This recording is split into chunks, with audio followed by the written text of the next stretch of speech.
This is Kenneth Schrupp here at the Center Square. I'm joined today by Congressman Kevin Kiley, who has launched an inquiry into CalPERS, the state's main public pension fund, over the Center Square's recent findings that it lost over 70% of the money invested in a nearly $500 million private equity fund that it created for clean energy and technology.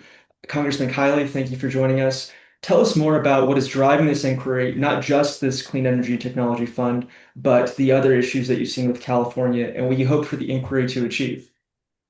Yeah, this is about protecting the investments and retirement of California's public employees. CalPERS has a massive amount of money that is under its investment decisions, and it has a legal obligation under both state and federal law to manage those assets for the benefit of the affected employees who rely on those funds for their retirement. And what we seem to be seeing is an entirely different agenda driving some of those decisions, potentially in violation of the law and to the detriment of Californians. So our inquiry here is designed to see exactly what's going on with that particular investment. And there's, a host of other related policies that CalPERS has implemented that do not seem to be driven towards maximizing returns.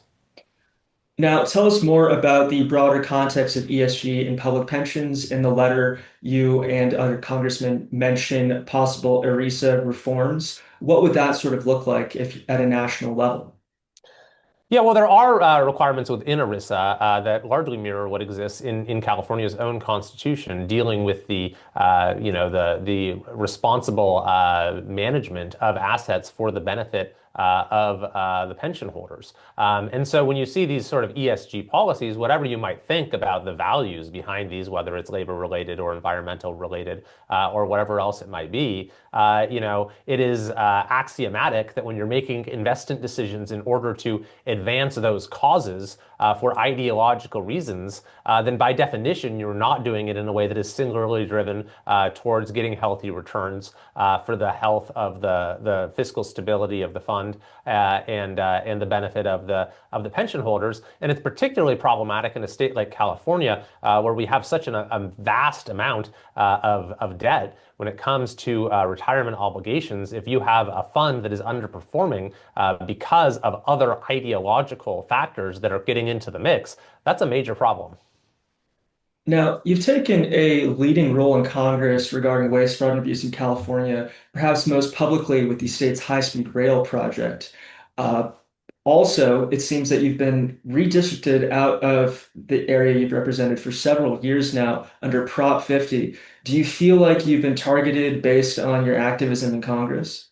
Oh, well, of course. I mean, we have been holding Gavin Newsom accountable and have had many victories over him. And so it's no secret that I was the number one target of his redistricting sham. We cut off his federal funding for high-speed rail. We reversed through a legislation that I introduced his ban on gas-powered vehicles.